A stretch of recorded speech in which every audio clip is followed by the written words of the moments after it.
And remember, every mistake that you make is a lesson that you learn from the rest of your career, right? So I don't really see any mistakes. I think it's just all part of the journey. From the time that we wrote the book, we literally doubled our revenue because we went all in.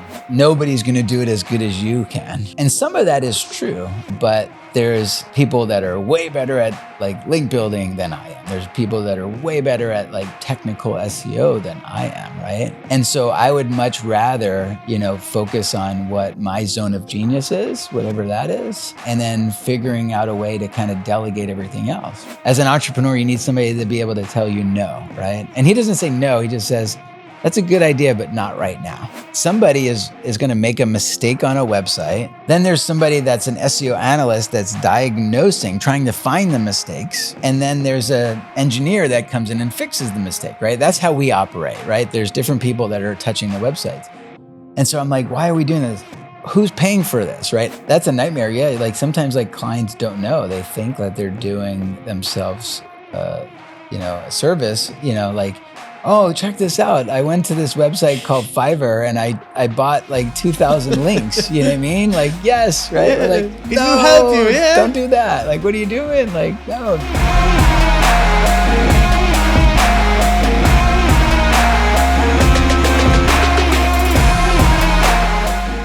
Linkhouse, more than link building platform. Hello everyone and welcome to another I Hate SEO podcast from Linkhouse.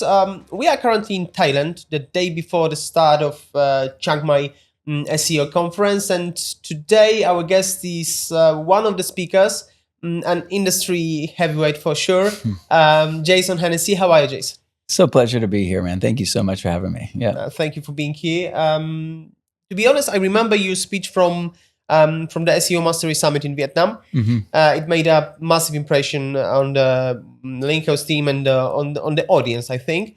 I suppose the reason was the whole business tone of your speech. It stood out from the others, more technical speakers.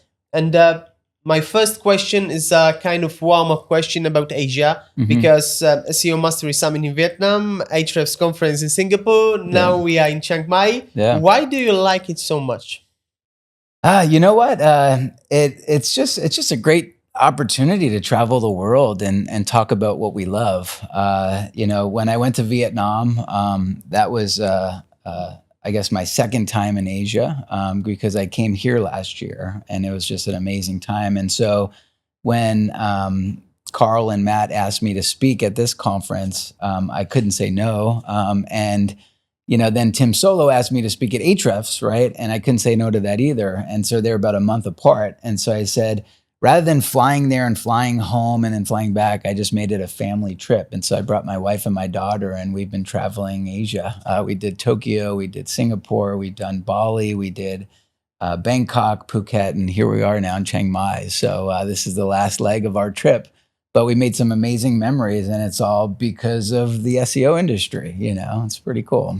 So what was the best part of Asia from, maybe the family point of view? I think we really got to relax in Bali. Yeah, I think that's where the pressure of speaking at the Ahrefs conference was over, and, I could just kind of settle down and relax. And I worked on my presentation for Chiang Mai because I wanted to bring something different than what I delivered in Vietnam, just because there's some audience members like you that seen that presentation. And so I think I'll deliver something that people will leave feeling inspired and valuable, I'd say. Yeah, it's so kind because I think most of the speakers knows that, it's the same, topic of the speech, but anyway, I will do it here and here and here. And, if you are on the same conference during the 1 year, you're like, no, I'm not going to this speaker because the same topic even on the schedule. So I'm not interested. Yeah. So tell me, another general question. Are you a SEO lover or a hater? SEO has provided an amazing life for me. I've got to meet, friends from all over the world, the networking. I've been in the space for a long time. I got into SEO in 2001. Back when I would say SEO was a lot easier. I'd say the principles are the same these days. It's a lot more competitive, and Google made it a lot harder than it was back then. But boy, it's funny because I own the website iloveseo.com. So here we are. We're divided here, Devil and the angel. Yeah. So from the your point of view, obviously, you built a position quite a long time ago, and your whole life, as you said, the family trips and the stuff are pretty connected to the SEO. So Yeah. what would you tell to people, to the haters maybe, Yeah. to bring them back to the light side of the force? Yeah.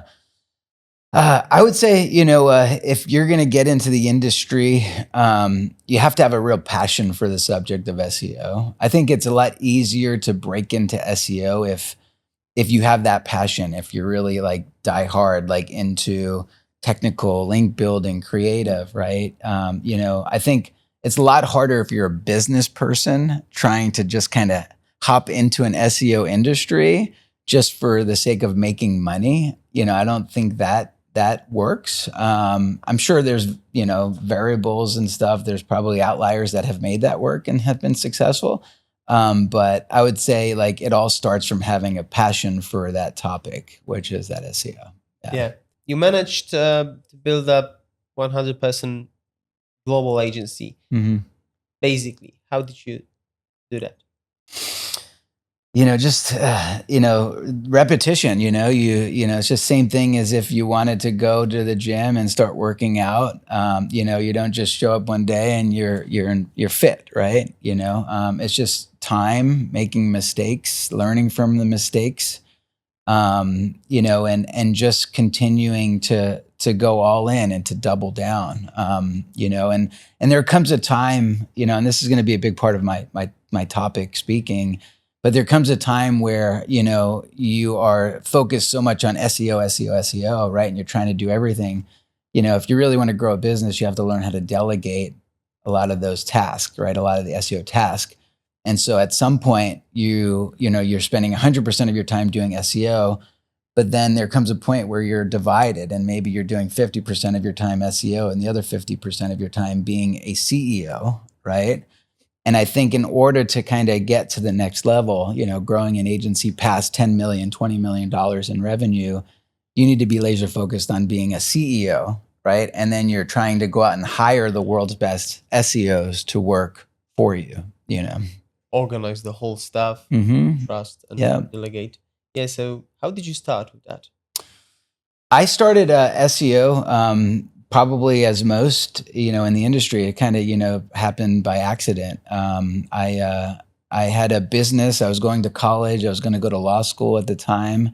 And the business that I had needed a website. And so I paid somebody to build a website, and nobody was coming to the website. And I said, why is nobody coming to the website? They're like, oh, I just build websites. That's something called like SEO or something.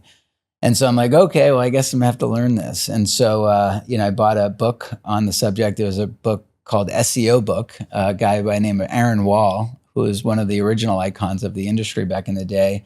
And it was like one of the only books that was really, I guess, credible at the time. And so I read it from front to back. I was intimidated. And then I just started practicing SEO. And that was when I found it. It started out as a need, I guess. It became, I was curious about the subject. I then moved into more of a passion, and then it led into an obsession, right? As probably most. And then, I dabbled. I did SEO for myself, built a couple companies. And then in 2008, I got asked to speak to a group of lawyers in the United States. And I got up on stage, and I had no interest of starting an agency or anything, but I gave a presentation of how to rank on Google. But And were you at the moment still into the law, or you just? no, I never. Yeah. I ended up not going to law school, Okay. probably because I was an entrepreneur. I shadowed a district attorney for 30 days, and I realized that wasn't going to be what I was going to do for the rest of my life. I kind of quickly knew that. And so I was all in on the SEO stuff. I was doing some affiliate marketing. I was doing some stuff in the poker space at the time, SEO, link building, stuff like that. And then 2008, fast forward, we moved our family to Georgia in the United States. I gave this presentation to a group of 50 lawyers. I got off stage, and I had about 7 lawyers that approached me saying, "Hey, that was awesome. Do you do this for a consulting basis?" And I said, "No, but give me your card." And so I ended up leaving there with about 7 clients, and that was the genesis of my first agency at the time. So you need to open that one, because you have 7 not leads, you have 7 clients. That's it, ready right to work on. there. Yes. Yeah. So we know that was the moment when you land your first clients. So what key mistakes did you make early on that others should avoid? Yeah. I think some of the mistakes that I made early, and remember, every mistake that you make is a lesson that you learn from the rest of your career, right? So I don't really see any mistakes. I think it's just all part of the journey. But I wish I would have figured out the art of delegation earlier. I think I was trying to do too much for too long. I think that kind of delayed my growth. Also, I think it's important to get a coach early. Whether it's an SEO coach, or for me, it probably would have been a business coach. I ended up finding my business coach not that long ago, 2019, when we were about 5 million in revenue.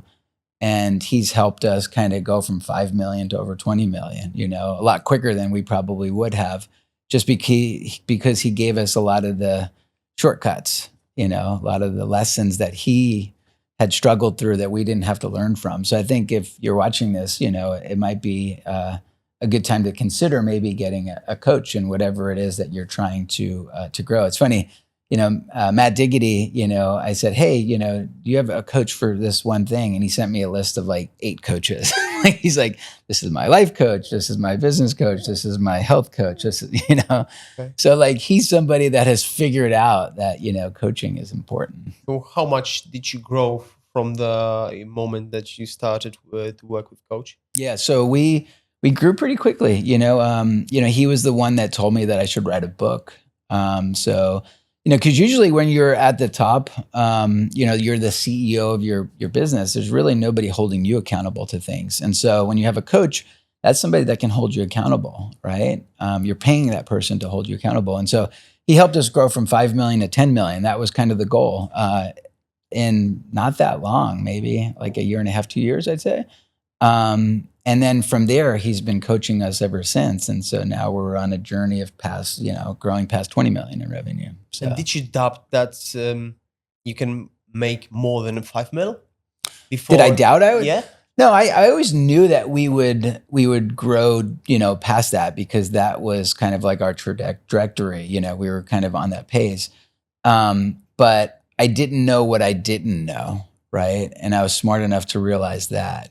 And so, and the coach that I found wasn't just somebody that I found on Google, it was somebody that I was inspired by. I'd seen TED Talks. I've read a lot of his books.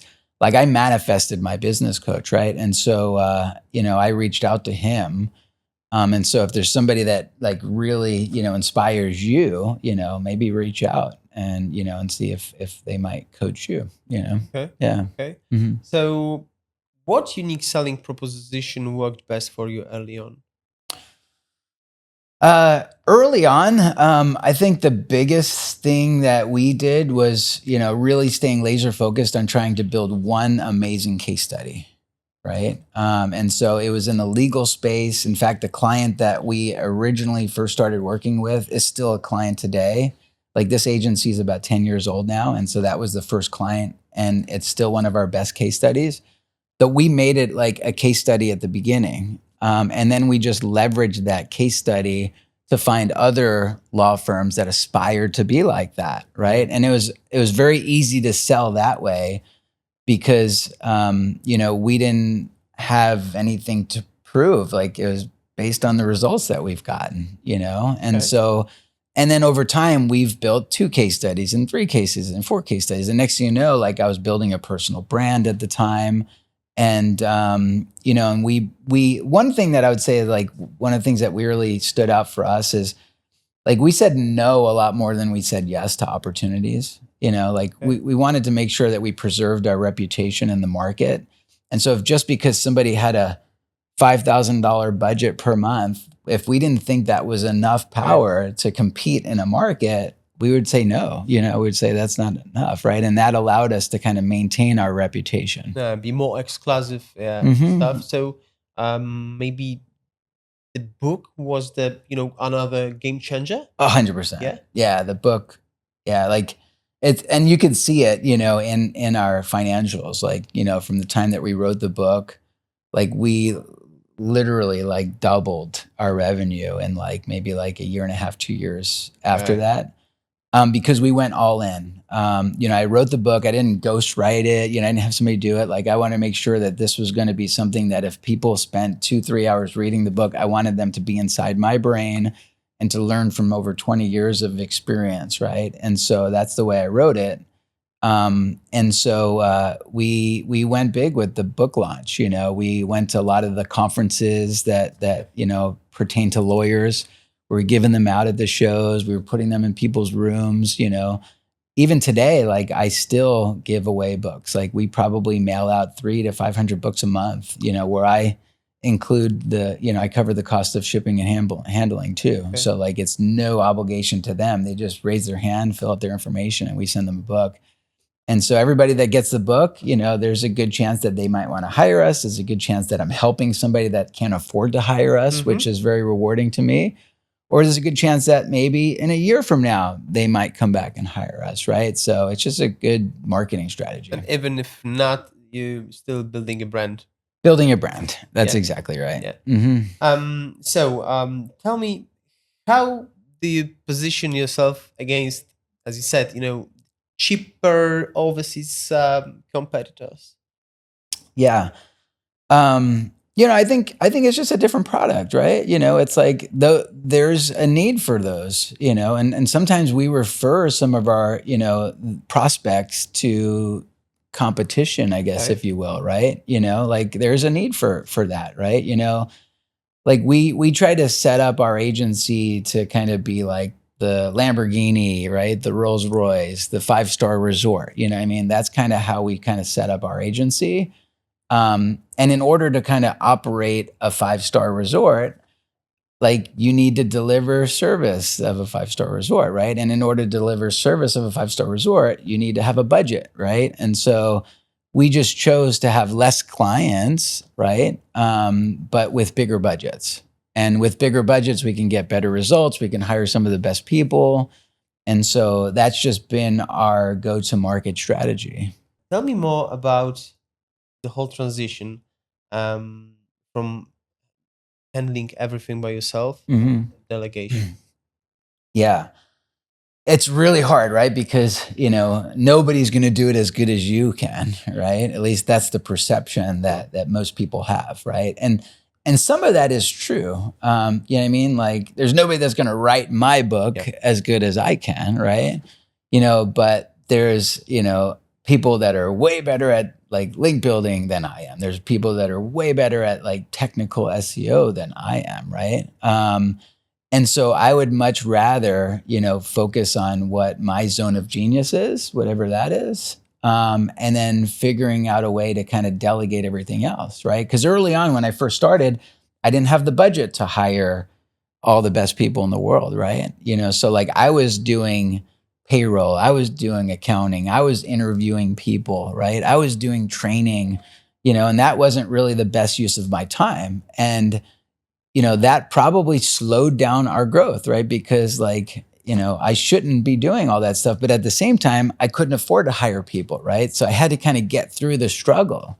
And a lot of agency owners, like, or just business people, sometimes can't get through that struggle, right? That's why they say like a lot of businesses fail, right? Is because people can't figure out that, right? How do I try to do everything for a short period of time until I have enough budget to be able to hire the right people and then train them and then build systems and processes? And eventually, like once you get past that, like once we hit 10 million in revenue, it was so much easier going from 10 million to 20 million, right? Because we had a good leadership team. We had a bunch of people that were smarter than me in their respective roles, and they put systems and processes in place. They put training in place, right? And then I can kind of focus on more of the things that I'm good at. So, I think it's common mistake, even in the European market, like the boardman of the company wants to, on the one hand, he wants to, do whole stuff by himself. Yeah. The other hand, he wants to, have some, CEO or COO. But at the end of the day, and there are most situations that they don't have a, as you said, budget to recruit some, someone with a lot of experience and stuff. Sure. But even if they have that kind of budget, they're like, maybe we'll train someone, someone cheaper, and at the end of the day, the cheaper person is not that trustable like the more experienced one.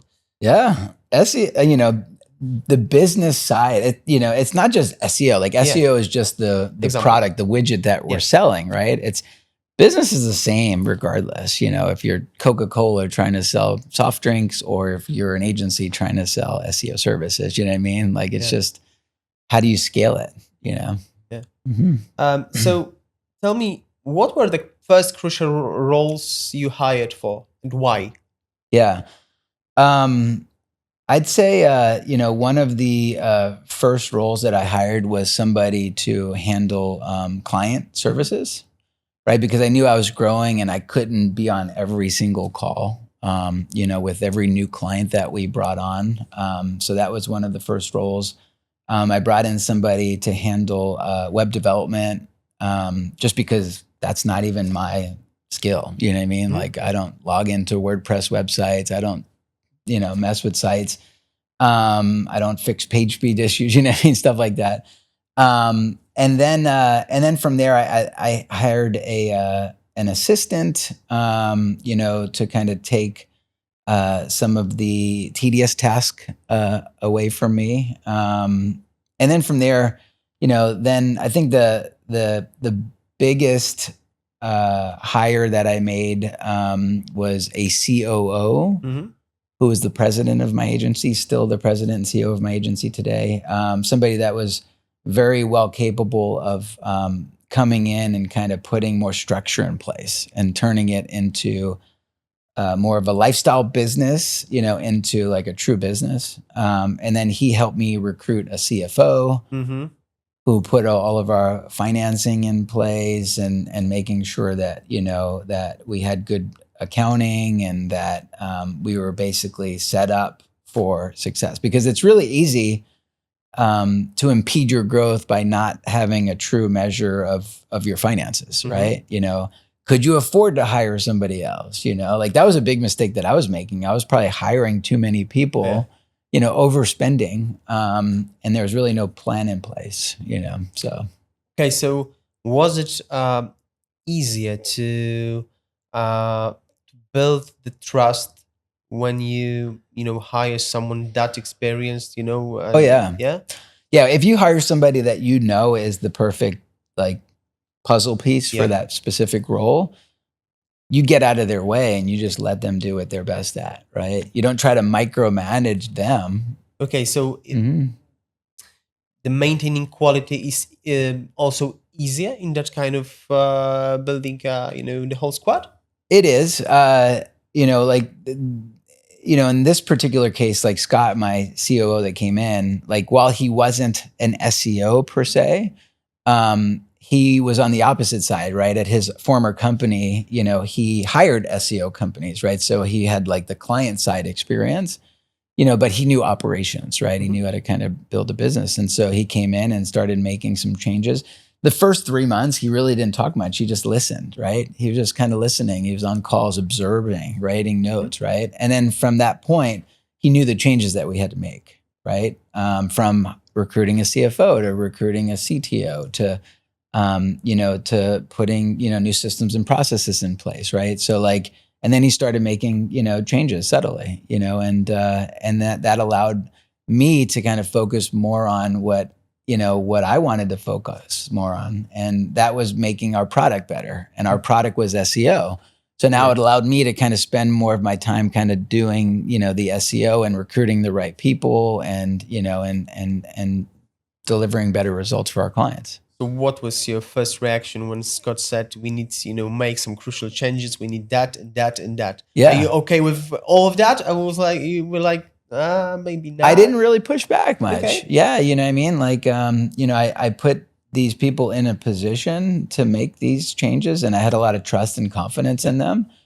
And even if we made some mistakes, I was okay with it, just because of the team that we were working with, and now we've been working together like over 5 years, 5-6 years. And so it's good because Scott is my no person, right? You need as an entrepreneur, you need somebody to be able to tell you no, right? And he doesn't say no, he just says, that's a good idea, but not right now, right? So let's put it to the side, right? And he likes to be in counter in some situation just to, make a discussion. Yeah. He pushes back, and it's important to have somebody that pushes back like definitely, that. Definitely, I agree. Yeah. So tell me more, what changed in your sales process when selling agency versus personal service? In the sales process, you said? Well, at some point I ended up bringing in salespeople, right? Because I don't think it was the best use of my time to spend so much time on sales calls. And so we brought in 2 salespeople. I trained both of them. One used to be a former client of mine. And so he kind of knew the SEO side from, working, on an agency side like that. And the other was just a friend that, that I've known for 20 years, that's probably one of the best salespeople that I've met, right? And so they both came in and I trained them and then they get on every call. And we always say the same thing, regardless of who we're speaking to. When we get on a new sales call, we always start the call by saying, hey, look, we're not here really to sell you anything. We just want to educate you, right? That's it. You know what I mean? So don't feel like pressured that, we want to kind of sell you. Like at the end of the day, if what we say and talk about is something that is valuable to you and you feel that we can maybe help you, we can certainly kind of continue the conversation. But we just kind of let the guard down, right? I don't want people to feel like pressured, like we're on a call and we're going to try to sell them. We just truly just educate them on what we do. And what we do is showing them some of the case studies of who we worked with and how we're able to get the results that they aspire to get to.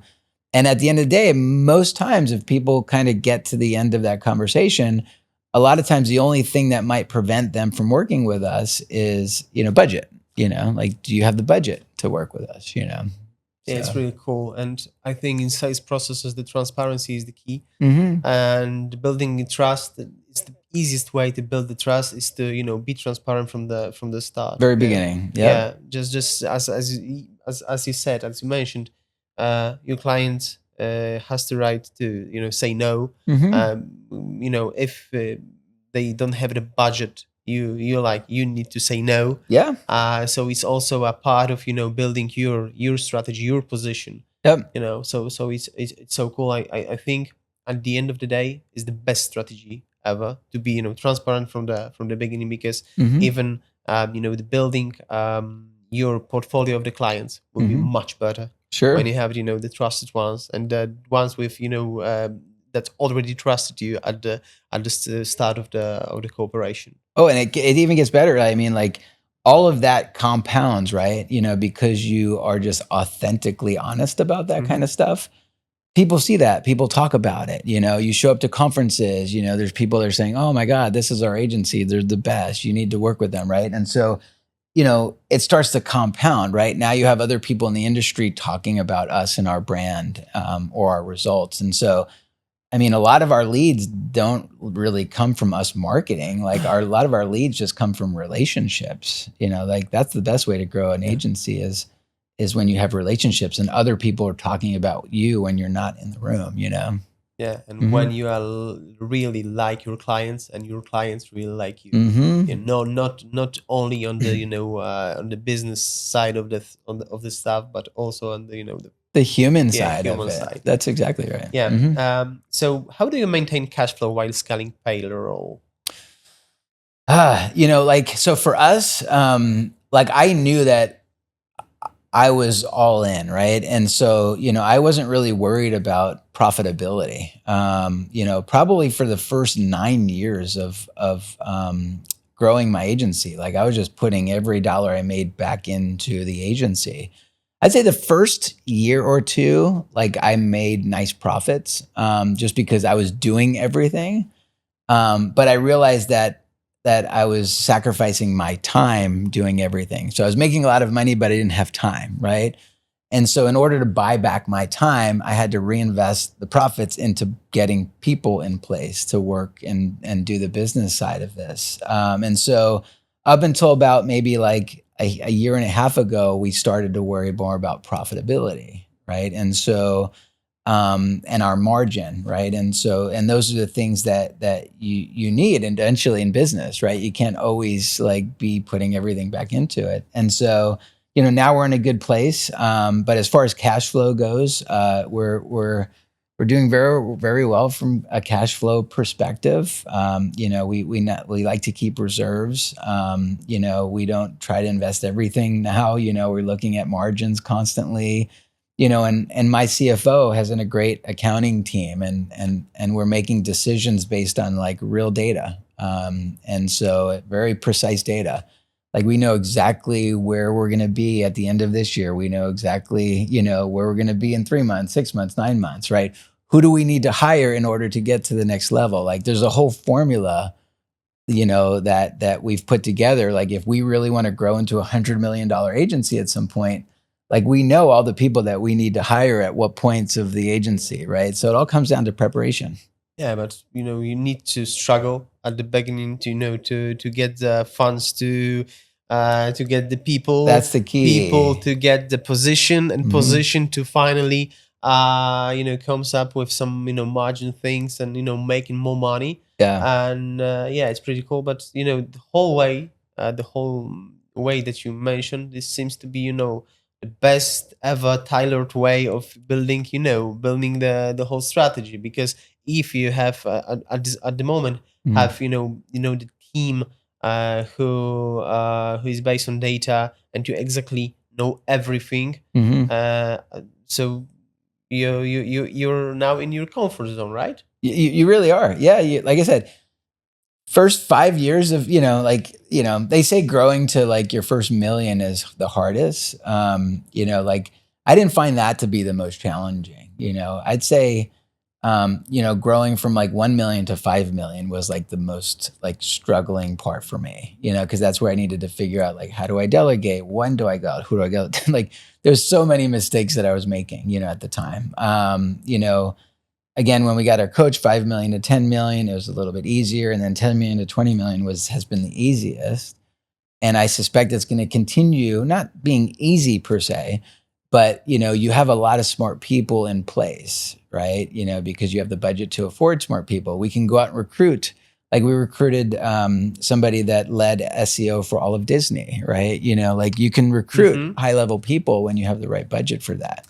So what was the biggest challenge in terms of transition from the freelancer to the agency? The budget, the trust stuff, or from a freelancer to agency? The biggest challenge, I would probably say, is building a team. Yeah, I think that was probably the biggest challenge. The SEO side wasn't, I mean, like for us, like at the time, like we had some pretty good results. We had some pretty good strategies and stuff like that, like in some of the most competitive spaces, right? In legal in the United States, where people are paying $400 a click in some cases, right? So the SEO side wasn't the hardest part for us. It was really like being able to train people. I think my answer is being able to replicate the strategy that we knew worked. That's probably the hardest part, right? Because we knew we had this strategy, but being able to like train people to kind of do that same strategy over and over again for different clients, because people would make mistakes, right? And a site would break, or somebody might do something wrong, or somebody like, and it's like a game of the whack-a-mole, right? The little hippo comes out, you hit it, there's another hippo. You're just constantly like hitting it, but so hiring the right people and getting them properly trained, right? That was probably the hardest part. So now it's 100 people team? Yeah, we're about 100 and maybe 30 or 40 people, I'd say. How long did it take to make it that large? Well, we've been in business. We're going on our 10-year anniversary. Yeah, so 10 years for this agency. It started in 2015. So 10 years to get to where we are today. But there was a time that we had more employees. Just by having more employees doesn't mean that that's a good thing. Sometimes you might be running inefficiently by having too many people.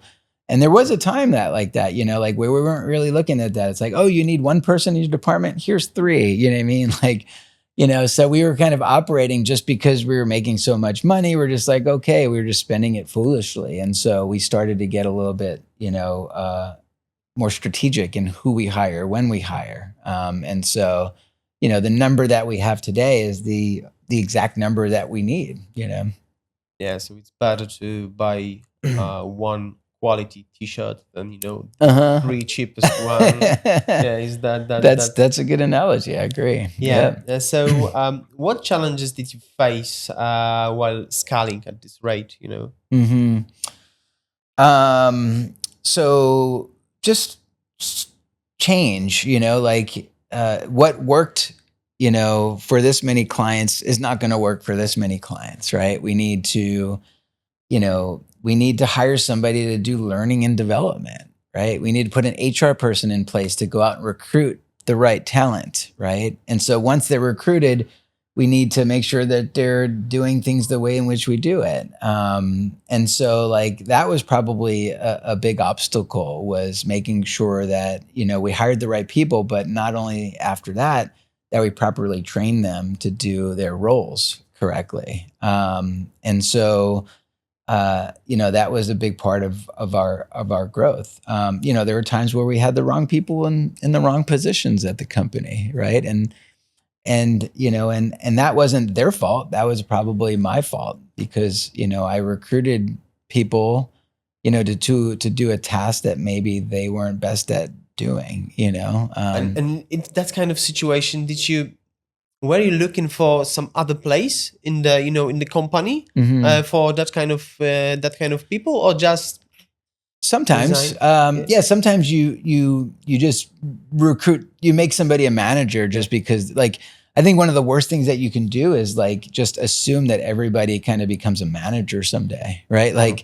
Some people don't want to become a manager, you know what I mean? And if that's the only career path to excelling at your company, right, eventually they're going to kind of move out of the business because they don't want to manage people. They just want to be an amazing developer, right? But you have to have a career path for them too, right? So how do they grow in the business without becoming a manager, but becoming a better developer, right? And so we had to put, paths in place for every single role. And so those are little lessons that you don't realize when you're first starting out, in building an agency, when you're trying to get to your first $100,000 or $1 million. You're not thinking about those challenges, but and managing people is completely other things, because as you said, I know really amazing developers without any skills to manage any people they are singles in life, they don't have family, they don't want to manage with anything besides work. And here you are, you're rewarding them by making them a manager, and next thing you know, now they have to get on calls with other people when they're uncomfortable, right? But they accepted it because they make more money that way, Yeah, right? yeah. You know, like that's not always the right path. They don't have a choice. They're like, yeah, okay, I wouldn't be happy, but yeah, let's manage. So what organizational structure works best at different team sizes? So for us, it's just been a lot of like trial and, and development, I'd say, like try something. If it works, continue. If it doesn't work, pivot. So like originally we had a system in place where, we had an engineering team. And so, they would have multiple people touching websites. Somebody would break it. We didn't know how it got broke, And so eventually we kind of worked more into like a pod system, right? And so for us, that's been great, where you have a pod and that pod manages a certain number of clients. And then you can kind of really scale that way, just because for every, X number of clients, that means you got to build a new pod, right? So that's been great for us. We put a lot of tracking in place so that we know, like, if there's a mistake made, who made the mistake, not so much so they get blamed for the mistake so that we can learn from it, right? So that we can put systems and processes in place so that we don't continue to make the mistake, right? Like we truly want our team to work in a no blame environment, right? Sometimes when you make a mistake, you're exposing a weakness in the company. And we want to be able to fix that, right? So that other clients don't have that same experience. So. Okay. So tell me more about your strategy for geographic expansion. So for us right now, like what we're doing, so if we work, in let's just say a city like Los Angeles, right, and we work with a personal injury law firm there, right, but we don't work with a criminal defense lawyer in Los Angeles. What we might do is we might go and find 100 criminal defense lawyers in Los Angeles and mail them a copy of my book with a nice cover letter, right? That's been a great strategy for us. It's just kind of positioning ourselves or running pay-per-click ads or Facebook campaigns in specific areas, right? Like we don't want to oversaturate a market where we already work with a client, right? So that's been a big push for us is just like being a little bit more strategic in how we're marketing, I guess, to kind of land new clients in specific areas. Okay, so what marketing channels become effective at the larger scale?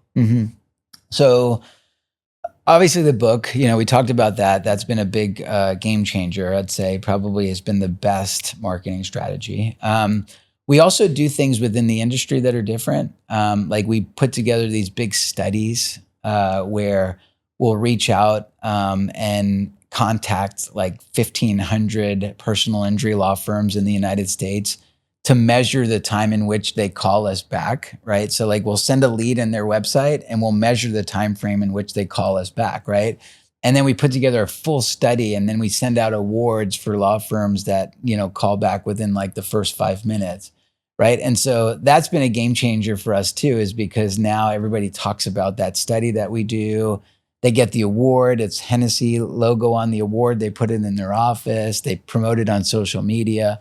So that's been pretty effective as well. And then recently, up until about maybe like a year and a half, 2 years ago, we really started to focus more on our own SEO, where, we've been, going aggressive with link building. I acquired a couple domains. I redirected them, so like I've been like heads down, just focused on like our own SEO, trying to rank on Google for like keywords that are important to us, like law firm SEO.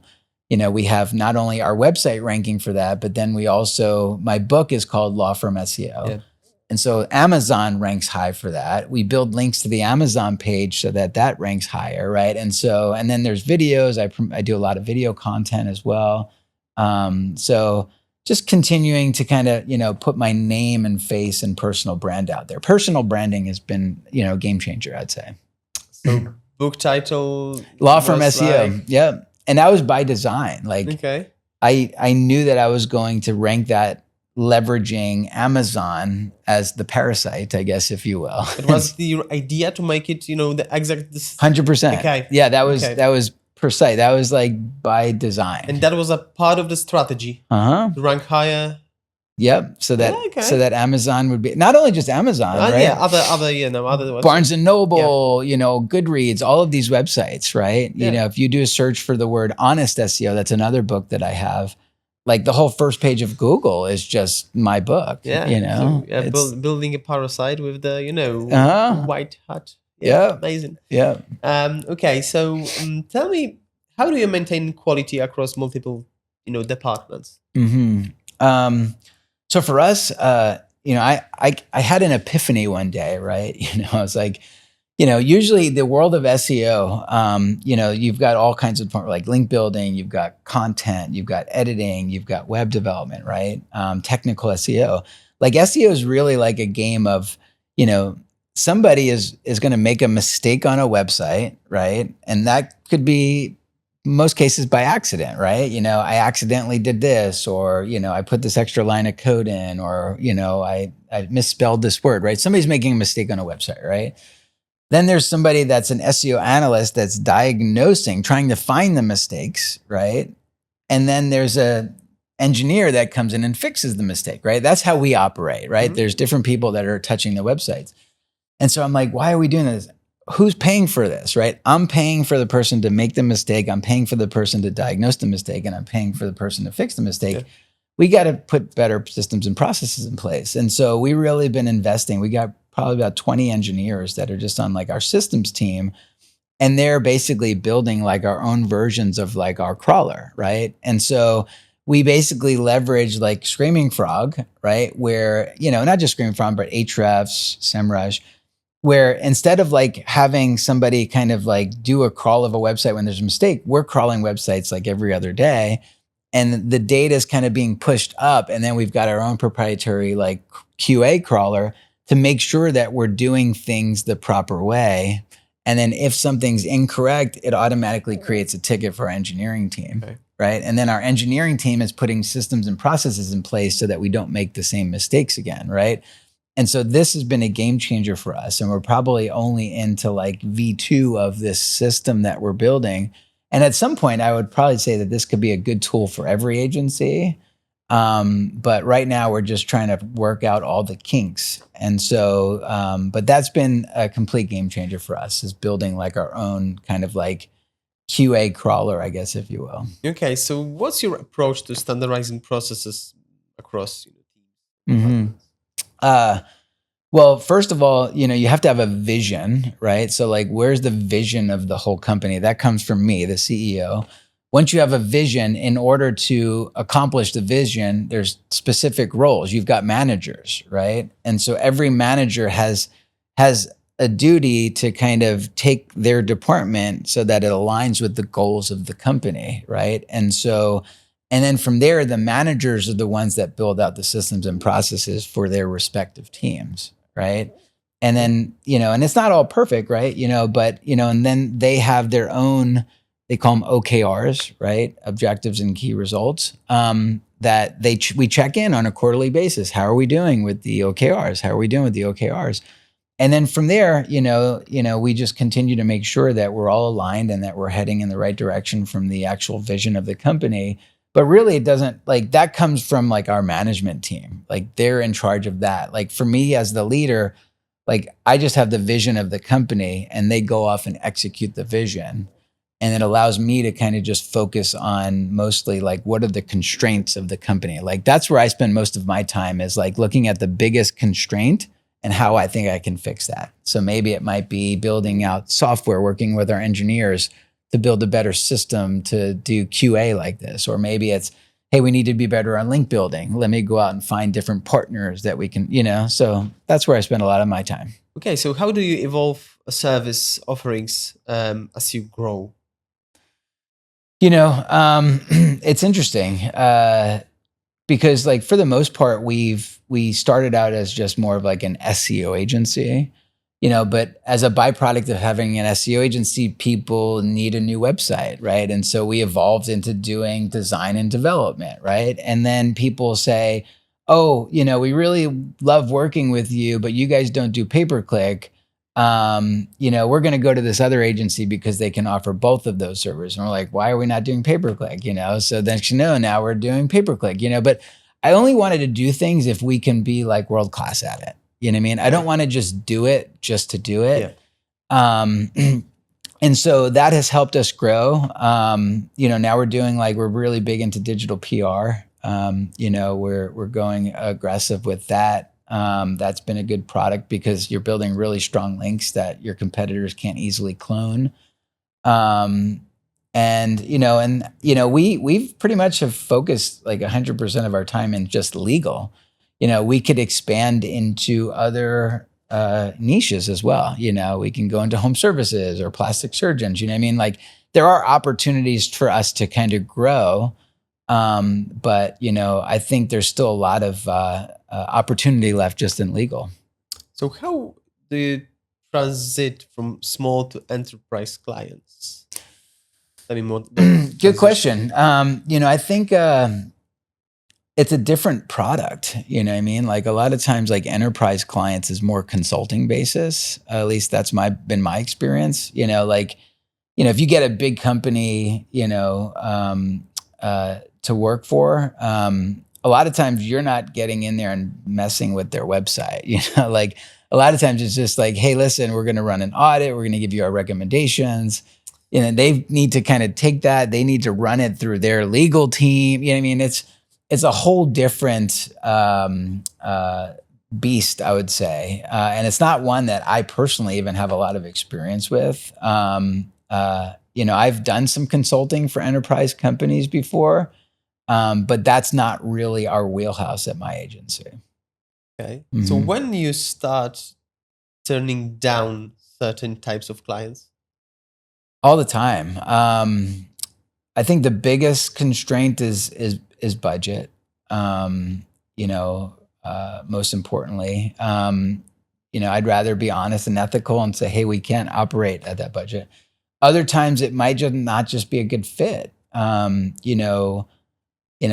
can tell that this client is not going to be fun to work with, right? And we've got core values at our organization, right? And one of the core values is, have fun, don't be a jerk, right? And so if we see that there's somebody that, doesn't align well with our core values, that might be a way that we turn somebody down, Sometimes it might just be that we're not really equipped to take on those type of clients. Like we've had e-commerce opportunities, like where, somebody's heard of me, they read my book, they wanted to hire us to work on an e-commerce website.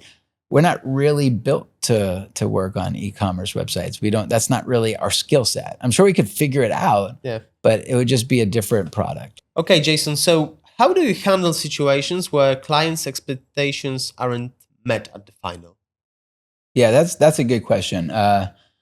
It really comes down to aligning that up front, and then just kind of maintaining that, right? So like when somebody reaches out to you and they want to talk to you about like an opportunity to work together, you just need to be realistic with them. First in terms of budget, then in terms of the expectations of what we're going to do as their agency, but also what we expect in return from them. We like to tell our clients that they're 50% of the equation and we're the other 50% of the equation. We're going to make recommendations. We're going to write content for you. We're going to send it over, but it's important for you to review that content and improve the content so that we can publish it. We're going to build links for you, but it's important for you to listen to the recommendations that we make, because there's links that you as a business, need to be able to create on your own. You also need to train your whole company to think about SEO, right? Your HR team is a link building team. They don't know that, right? But anytime you place a new ad, for like trying to hire somebody at your organization, guess what? You're going to build a link on a site like Indeed or LinkedIn, or right? You just it all comes down to educating the clients. And then showing the results along the way. Like we have a surprise and delight channel in our Slack at our company. so that we can actually be more proactive in providing like wins to the company, right? And not just delivering wins on our scheduled phone calls that we have. Like it's very important to make sure you keep the lines of communication open with your clients. I think that's another mistake agencies make is they don't really have any form of communication. They hire somebody. It's like, hey, it's been 3 months. I've been paying you. Like, what's going on? Like, that's not going to work, right? That's not how you build a relationship. We have calls with our clients in most cases, like every 2 weeks, like, but that's how you develop relationships. It's good things that you mentioned about the whole things in the relation with the clients. The building trust is the key, as we mentioned Yeah. mentioned earlier. And in many situations, clients wants to help with the process, and they just interrupting, doing some other things that are not into process that you prepared. Oh my God. And yeah, you want to Yeah. you are like, trust me and it'll be okay, but don't interrupt us. That's a nightmare. Yeah. Like sometimes like clients don't know. They think that they're doing themselves, a service, like, oh, check this out. I went to this website called Fiverr and I bought like 2,000 links. You know what I mean? Like, yes, right? Yeah, We're like, it no, will help you. Yeah, don't do that. Like, what are you doing? Like, no, like, yeah. So you have to make sure that you are educating them along the way. Yeah. For sure. Yeah. So, what's your strategy for upselling existing clients versus finding completely new ones? Yeah. Well, usually if you're doing a good job for your clients, at the end of, at the end of the year, you kind of reassess, you show them some of the opportunity on how they could continue to expand. I think pay-per-click is really easy, right? SEO is a little bit harder, to kind of upsell, because pay-per-click is like, hey, it's very measurable, right? We spent this much, we generated this much leads, and we got this many clients, right? So our cost per lead is this, our cost per acquisition is that, right? How do we kind of continue to expand that? Whereas, SEO is a little bit more nebulous, right? Well, did they find us from our brand More search, variables. right? Yeah. But at the end of the day, like they trust you, and then you just show them like the new opportunities, right? You show them link opportunities, right? Like the digital PR was a big upsell for us, getting new, but it's in their best interest for them to do it, right? It's now that we offer this service, now you're getting a lot stronger links, right? We also built some technology where we can translate websites in multiple languages using AI, right? That was an upsell that we created for a lot of our clients. And now they're getting multiple, languages, indexed into Google for their websites. But as far as going out and getting new clients, we just have a goal. We try to bring in about $60,000 per month in recurring revenue in new clients, right? So that's kind of our goal. We have 2 salespeople that try to hit that every month. And then as far as the upsells goals, we have some goals that our account managers like aspire to hit as well. So. And are you making it every month? For the most part, we do. Yeah. For the most part, we do. Amazing. So the last question: have you ever fired a problematic client? Yes. How to recently. do it gracefully? Recently, I did. Yeah, this was a big client who was paying us about $30,000 per month, right? So not a small client. There's people at this conference that would love to have a client like that, right? But this client hired a marketing director who had something to prove, right? Okay. And the marketing director really didn't know a lot about SEO, and the expectations were not really aligned anymore, right? Because what we sold versus what the expectations were for this marketing director weren't the same. And at the same time, this marketing director was kind of like almost like abusing my staff, on calls and stuff like that. And so I heard about it. They brought it to my attention. I said, I'm going to sit in on one of these calls and just kind of listen. And, I just kind of seen that this person was just not nice. And even though we were making a lot of money, I didn't want to put my staff through that. And so I just kind of disrupted the call and said, we're done here. Please have, owner of your firm reach out to me and we'll figure out a way to kind of, separate.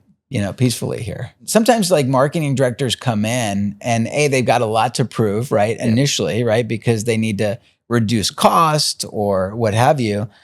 Sometimes they have an agenda, right? Sometimes they have a different agency that they worked with at a different, role, right? And so sometimes their just whole agenda is to make us look bad so they can bring in the agency that they're happy working with, right? Like there's all these different variables, and that's just part of the challenges of business, right? You can't forecast a lot of those problems. You just have to live it. Okay, so you fired that client because you can.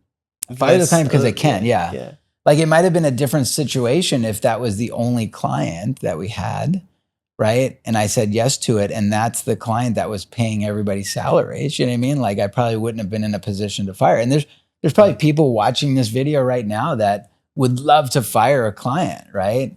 But you just can't do it financially. You know what I mean? Like it's unfortunate. I guess you're gonna have to weather the storm a little bit. But you want to be able to get into a place where you have more leverage. And how you get more leverage is getting more revenue. And I think this is a really good closing of our talk. Thank you, Jason, for your time. I think it was a really valuable talk. And I also thank our viewers for sticking around to the end. If you like it, remember to leave a like under the video. Subscribe to our YouTube channel. More episodes of I Hate SEO podcast are coming soon. We also just started with I Hate SEO newsletter. So if you want to get only fresh SEO tip, hints, news, advice and expert opinions, click on the subscribe button. And of course, follow Jason's social media. He's on Instagram, LinkedIn. He's basically everywhere. And maybe last question. When's the next book? I think the next book will probably come out within the next 2 years, and I think it's going to be more a business book about how to scale a business to 20 million. Like a lot of the lessons that I've learned. So we need to figure it out. What's the name of it? Yes, that's a good point. I got to think about that. We can wait. Thank you, Jason, for today. Thank you so much.